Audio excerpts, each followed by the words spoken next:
Não permita que nada abale o seu propósito. Deus é um Deus de propósito. Você concorda? Jesus, ele veio ao mundo por um propósito, certo?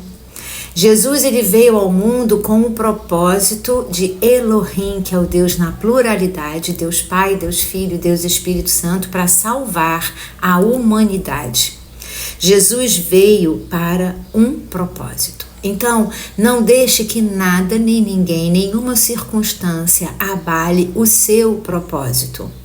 Em João, no capítulo 1, no verso 11, Deus inspira João a escrever o seguinte, que aquele que veio para os seus, ou seja, Jesus, os seus não o receberam.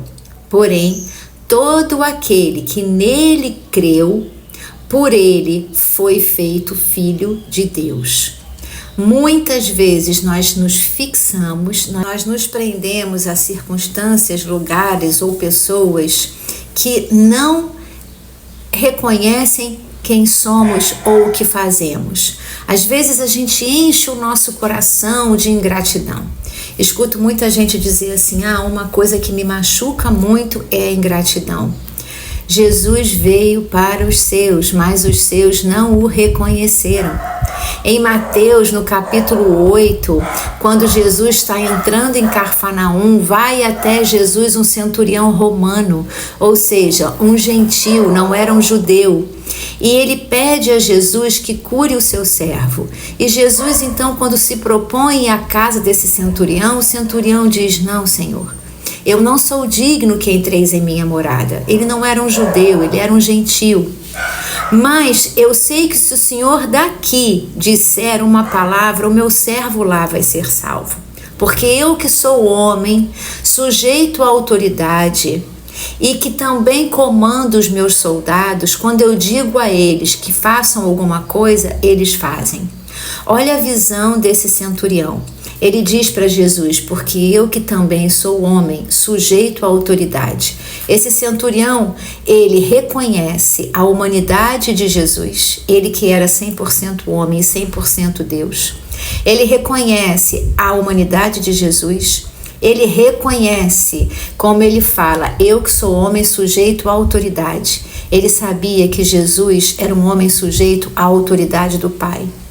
E ele ainda acrescenta, porém, também sou autoridade sobre os meus soldados, porque quando dou a eles uma ordem, eles executam.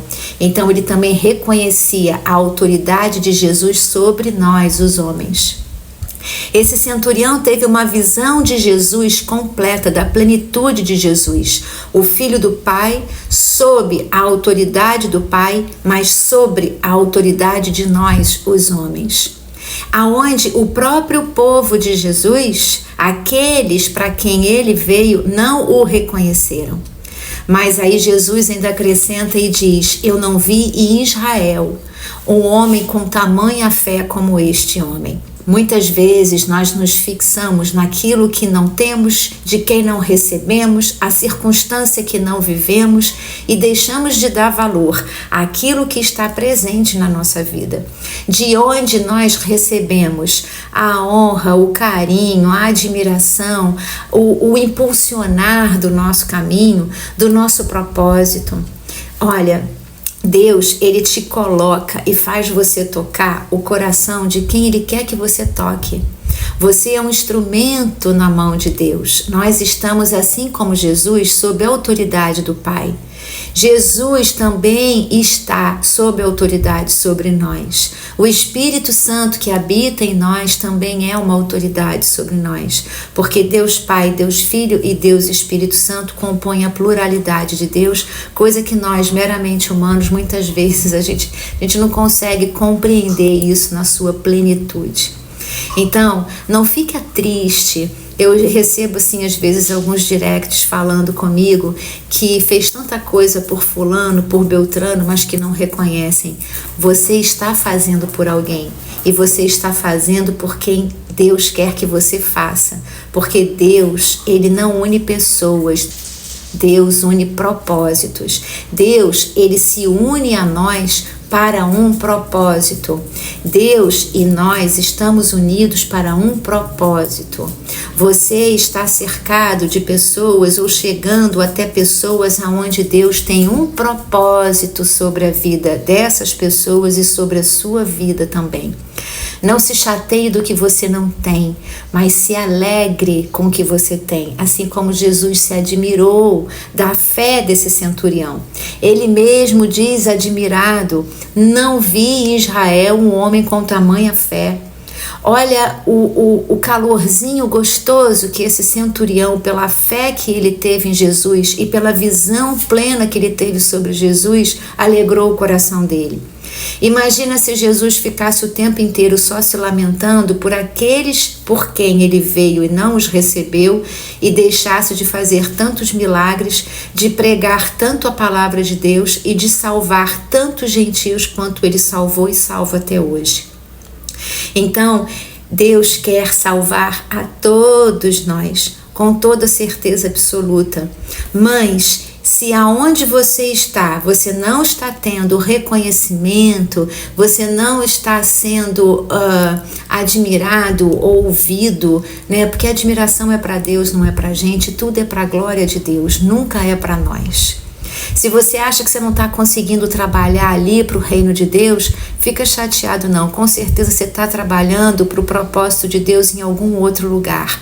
Abre os seus olhos espirituais e dá valor àquilo que Deus te dá e aonde Ele está te colocando. E dá valor também de onde Deus te tira, de onde Deus te coloca. Coloca a tua vida nas mãos de Deus, viu? E se você estiver tristinho com isso, se apegue na força de Jesus, porque Ele passou por tudo isso. Peça a Ele força, sabedoria, como que você deve lidar com isso, porque Ele passou por isso e Ele já sabe como é. Se coloque perante a Jesus e diga: Jesus, eu estou tristinho aqui com isso, eu estou tristinho com isso, que Ele vai te dar força e sabedoria. Ele também passou pelos percalços que a gente passa e venceu, porque Ele mesmo diz: eu venci o mundo. Então a gente pode vencer também as aflições, enfim, todas essas coisinhas que às vezes não agradam os nossos corações. Jesus também passou porque Ele se fez homem e caminhou aqui na terra, assim como nós também estamos aqui caminhando. A própria palavra de Deus diz que nós somos peregrinos e estrangeiros nessa terra. Então, passemos por aqui, dando honras a Deus, glória a Deus, e tenhamos sempre um propósito junto com Deus. E que Deus coloque no seu caminho pessoas que tenham o mesmo propósito que você, viu? Fica com Deus, fica com essa palavra, que Deus te abençoe grandemente. Amém.